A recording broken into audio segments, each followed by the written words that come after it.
Hi everyone, welcome back to the channel and your loving platform of fun learning Hello शिक्षा। बच्चों लोग आज हम लोग करने वाले हैं अपना morphology and flowering plant chapter continue. और बेसिकली आपको पता है ये सारा सिलेबस आपका नीट में भी आना वाला है। So one video series I am going to start after 10 to 15 days. That would be your NCERT series in which I will be sharing each and every line of your NCERT book and we'll be marking down the important things that are there. But firstly we'll need to complete our syllabus so that we don't waste much time in understanding the concept. We just go through the chapter thoroughly. So this is our part third of the chapter, and those who haven't watched those earlier two parts of the chapter, please go and check out in the playlist of class 11th biology. It is there. Do watch and then come back to this new video, because if you haven't watched that previous one, you'll be getting confused in many of the topics in this video. Okay, so let's start further without wasting any time. Okay, so my dear children, we have already talked about roots, modifications, stem and stem modification account with a little topic about modification. Okay, so आज का जो topic है वो हमारा flower से related है and this topic is little big one of the chapter, क्योंकि इसमें हमें बहुत सारी चीज़ें पढ़नी है जो कि हमारे लिए थोड़े न्यू है, बिकॉज इन जनरल केसेस हम लोग स्टेम रूट्स के बारे में पढ़ते रहते हैं, लीव्स के बारे में, but today's topic is very interesting as we are moving to flower. Okay, so मैंने यहाँ पर आपसे बताया है कि हम एक डायग्रामेटिक व्यू भी करेंगे चैप्टर्स का, जिसमें इंपॉर्टेंट डायग्राम्स मैं आपके साथ शेयर करूँगी so that you get easily the understanding of which kind of a diagrams are going to come. Okay, so first thing that we need to understand is inflorescences. So inflorescences क्या होता है? It is an arrangement of flowers on the floral axis. यानी कि plant के floral axis में, like अगर आपका ये प्लांट है तो इसमें आपके फ्लावर कहाँ कहाँ लगे हैं, इसके बेसिस पे हम उनकी पोजीशंस को डिफाइन करते हैं. तो that particular position is known as inflorescences. Okay, अब आते हैं दो टाइप के हमारे फ्लोरेंसेस होते हैं. Basic two types of florescences we have. First in racemose, तो main axis continues to grow and flowers are born laterally. तो इसका क्या मतलब है कि इसकी जो मेन एक्सिस रहती है, like this is a main axis. Okay, ये हम आपके मेन एक्सिस है, ये ग्रो होती रहती है, इसकी लेंथ बढ़ती रहती है. बट जो हमारे फ्लावर्स होते हैं, how they grow on lateral side, means outside, इधर ऑन लेफ्ट साइड और राइट साइड. तो इस तरीके का जो फ्लावर अरेंजमेंट होता है उसे हम बोलते हैं रेसिमोस. ओके, और दूसरा वाला जो आता है दैट इज साइमोस. सो साइमोस में क्या होता है कि मेन एक्सिस जो होती है वो टर्मिनेट हो जाती है फ्लावर में. मतलब ये जो हमारी मेन एक्सिस है, it won't grow more further, it would be converted into a flower. तो अगर ऐसा होता है तो that is the type called साइमोस. Okay, आते हैं दूसरी चीज़ों पर, दैट इज द फ्लावर. तो थोड़ा सा हम कॉमन चीज़ फ्लावर के बारे में भी देख लेते हैं, because we usually talk about flowers, but biology में फ्लावर को हम कैसे डिफाइन करते हैं इसे देखते हैं. तो फ्लावर जो होते हैं हमारे, they are the reproductive unit of angiosperms. Angiosperms flowers होते हैं जिनमें फ्लावर आते हैं, मतलब ऐसे ट्री जो फ्लावर बॉर्न करते हैं, राइट. और जिम्नोस्पर्म्स ऐसे फ्लावर्स होते हैं जिनमें ट्रीज होती हैं जिनमें फ्लावर नहीं आते, like your bamboo. It is semi angiospermic and your gymnospermic plant. क्यों? क्योंकि इसमें 100 ईयर्स का टाइम स्पैन होता है, जो कि पार होने के बाद एक बार उसमें फ्लावर आते हैं बैम्बो ट्री में. तो you can consider it semi angi and gymnospermic flower. ठीक है, आते हैं. एक टर्म आएगा आपको चैप्टर में बहुत बार पढ़ने को, that is your bisexual flower. ठीक है, तो बाइसेक्सुअल, जैसा कि हम बात करते हैं कॉमनली, बाइसेक्सुअल ह्यूमन बींग्स. सो इसका मतलब क्या है, that they possess both the character of male and female.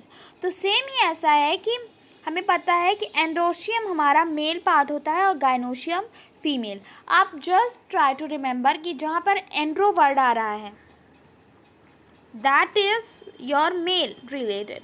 ठीक है, मेल से रिलेटेड होगा. जहाँ पर जिम्नो आ रहा है ZYM,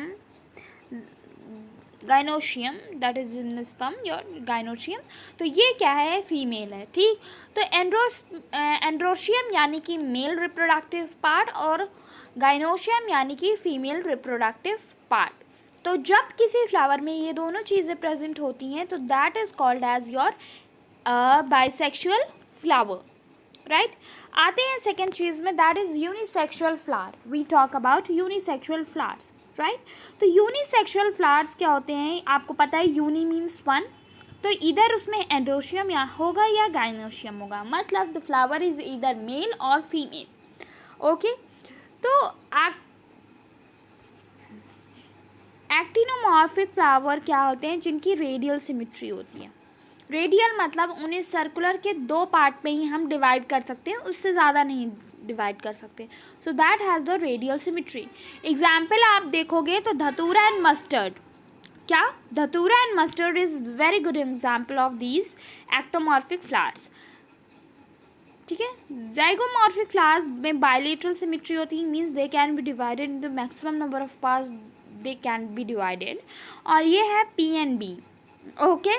So bilateral means into two, from center we divide it into two. Radial is like a circle can be divided into infinite number of parts, so that is the same. मैंने थोड़ा सा confuse कर दिया आपको, मैं खुद confuse हो गई।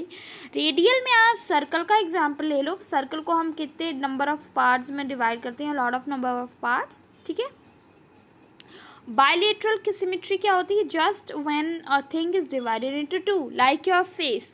When you divide into two, the similarity of characters is on the both sides, so that is your bilateral symmetry. यानी कि आप center axis से अगर उसे divide कर रहे हो, so you'll be getting the same part of equal characters and size, whatever you can consider, right? तो ये तो था फ्लावर के बारे में। अब आते हैं asymmetric फ्लावर, यानी कि ऐसे flower that cannot be divided into similar halves, यानी कि उनके उनमें सिमिलैरिटी कैरेक्टर्स होते हैं बट हम उन्हें डिवाइड नहीं कर सकते हैं, राइट। तो that are known as your asymmetric flowers, like canna is your example. अब आते हैं हम पार्ट्स ऑफ फ्लावर्स की। तो पार्ट्स ऑफ फ्लावर्स डिस्कस करते हैं, and I will be giving you a diagrammatic view of these flowers in next video, because that particular video is going to be very important, and that would be your short type of a video, like for 5-6 minutes, that will be having these parts of a flower as a descriptive knowledge. आते हैं flowers में, तो काइलेक्स क्या है, that is the outermost whorl of a flower composed of sepals. They may be gamosepalous और पॉलीसेपलस। तो यहाँ क्या है कि सेपल्स जो होती हैं वो हमारी आउटर मोस्ट लेयर, यानी कि आप कभी फ्लावर को देखो, so you will be seeing the green structures there, the bud, you if you see there is one thing, I can draw you a lovely diagram of it. तो आपने generally इस तरीके का स्ट्रक्चर देखा होगा अगर आपने बड देखी है तो, बिकॉज बड अगर आप देखोगे तो ये कैरेक्टर आपको ज़्यादा अच्छे से दिखेगा, ठीक है। ये फ्लावर बड है and it is usually of green colour, ठीक है। इसको ग्रीन कलर से होता है, जिसको हम कहते हैं sepals in are general terms, और इसको हम अगर बायोलॉजी के टर्म में देखते हैं तो that is known as your calyx. क्या होता है ये, काइलेक्स होता है, ठीक है। तो ये है जो green structure, green leaf like structure होता है, वो हमारा क्या होता है, काइलेक्स होता है, ठीक है। अब हमारे जो पेटल्स होती हैं उन्हें हम जनरल टर्म्स में बोलते हैं corolla. What do we say, corolla. They are the brightly colours due to attraction for pollinators. It may be gamosepalous and polycephalous. ये जो gamosepalous and polycephalous टर्म आ रहा है हम हमारे नेक्स्ट वीडियो में ही डिस्कस करेंगे, डायग्रामेटिक वीडियो जो मैं आपको दूंगी, सो दैट कि वहाँ पर आपको समझ में आ जाए अच्छे से what is that particular mean. अगर अभी मैं आपको बताती हूँ तो gamosepalous होता है कि ये अलग अलग होते हैं, ठीक है। मैंने जो अभी स्ट्रक्चर यहाँ पर ड्रॉ किया था वो सेपरेट थे, these two were separated, ठीक, ये अलग अलग है। But sometimes what happen, these two there is a connection of 4-5 sepals together and then the bud is from here, तो ये हमारा पॉलीसेपलस हो जाते हैं। पॉलीसेपलस ये हैं जो कि हमारे दोनों फ्री हैं, पॉली मीन्स सेपरेटेड, तो ये हमारे फ्री सेपल्स वाले हैं, मतलब ये सेपरेट है, और ये एक दूसरे से जॉइंड है, so they are gamosepalous. Corolla is this coloured like structure जो सबसे अच्छा हमें फ्लावर में लगता है। ये स्ट्रक्चर हमें सबसे सुंदर लगता है। हमें कोई भी फ्लावर देखना है तो हम उसकी पेटल्स को देखकर उसे जज करते हैं कि हमें वो पसंद है कि नहीं। सो दैट इज़ योर कोरोला। आते हैं एंड्रोशियम पे। सो एंड्रोशियम हमारा भी मैंने बताया that is your male reproductive part, और उसके कुछ सब पार्ट्स भी होते हैं जिसको हम स्टैमेंस बोलते हैं। इन स्टैमेंस में हमारे क्या बनते हैं, पॉलन ग्रेन्स बनते हैं, जिसको आप एग भी बोल सकते हो इन आर जनरल टर्म्स। बट ये जो स्टैमेंस हैं ये बहुत इंपॉर्टेंट रोल प्ले करते हैं रिप्रोडक्शन में, ठीक है। स्टैमेंस हमारे मोनोडेप्लस हो सकते हैं, यानी कि ये एक बंडल में भी हो सकते हैं, और ये डाइगैप्लस भी हो सकते हैं, यानी कि ये 2 बंडल्स में भी हो सकते हैं, और ये पॉलीसेप्लस भी हो सकते हैं, यानी कि बहुत सारे बंडल्स में भी हो सकते हैं। सो दैट इज़ द कैरेक्टर्स कि आप कौन सा फ्लावर क्या पोजेस कर रहा है, ठीक है। गाइनोशियम में आते हैं हमारा, तो वो फीमेल रिप्रोडक्टिव पार्ट होती है, और फीमेल रिप्रोडक्टिव पार्ट का सबसे इंपॉर्टेंट स्ट्रक्चर होता है पिस्टल, ठीक है। क्योंकि यहाँ पर जब भी कोई पॉलिनेशन के बाद हमारा स्टैमेन यानी कि हमारा एग आता है दूसरे प्लांट से या फिर दूसरे फ्लावर से, तो वो आकर इसी पिस्टल स्ट्रक्चर पर बैठता है, गिरता है। फिर वहाँ sir after a suitable condition of atmosphere is there, so वहाँ से पोलन ट्यूब डेवलप होती है जो कि हमारी ओवरी में जाती है, एंड देन वहाँ पर ओवरी में हमारा आगे के फर्दर डिविजन्स होते हैं। वहाँ पे हमारे 3 टाइप के एग्स होते हैं, that is the polar nuclei and one another structure that is your real egg, ठीक है। तो ये तो हमें समझ में आ गया। अब आते हैं कि कई तरीके की पोजिशन ओवरीज होती हैं, लाइक वी हैव हाइपोगैमस जिसमें हमारी ओवरी सुपीरियर होती है यानी बाहर की तरफ होती है, पेरीगाइनस होती है, और एपीगाइनस होती है जिसमें हमारी इंफीरियर होती है यानी कि अंदर की तरफ ओवरी छुपी हुई होती है। So that is on the basis of type of a flower.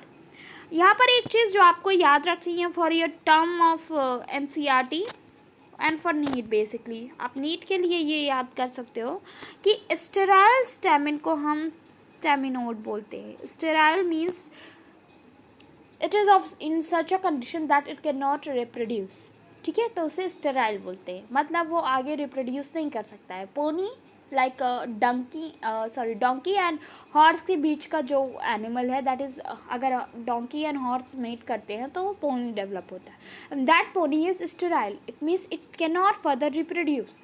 Okay, when your pure species of horse and pure species of donkey is mating, then that pony is developed, but now that pony cannot be taking part in any kind of a reproduction even with other kind of a organism, ठीक है। तो ये तो clear हो गया। Okay, सो आज के video का लास्ट टॉपिक जो है वो आता है एस्टिवेशन। एस्टिवेशन बेसिकली क्या होता है कि आपका सेपल और पेटल का अरेंजमेंट क्या है फ्लावर बेड पे, उसे हम बोलते हैं एस्टिवेशन, ठीक है। 3 तरीका ये हो सकता है, 3 types, and the type is your valvate, twisted, imbricate and vexillary. तो ये सारे एग्जाम्पल्स जो आगे आपको दिए हैं, calotropis is of a valvate, twisted is for China rose, imbricate is for cassia and वेलबेरी इज फॉर पी। तो ये सारी जनरल चीज़ें हैं जो हमने पढ़ी हैं। I think these topics will be more clear to you with the diagrams. मैंने ये notes prepare किए थे आपके लिए for just to get rid of chapter, right? But I now think that I'll be sharing a concept with you, and if there is any diagrams, next day that particular diagram will be there for sure. So that is today's video, and do like, share and subscribe with your friends, and if you have any kind of a question, just ask me in the comment section. I do repeat again in my videos. Just don't hesitate in making your doubts clear, and don't forget to watch the playlist that I mentioned earlier in the starting of the video, and just go and watch if you haven't watched yet.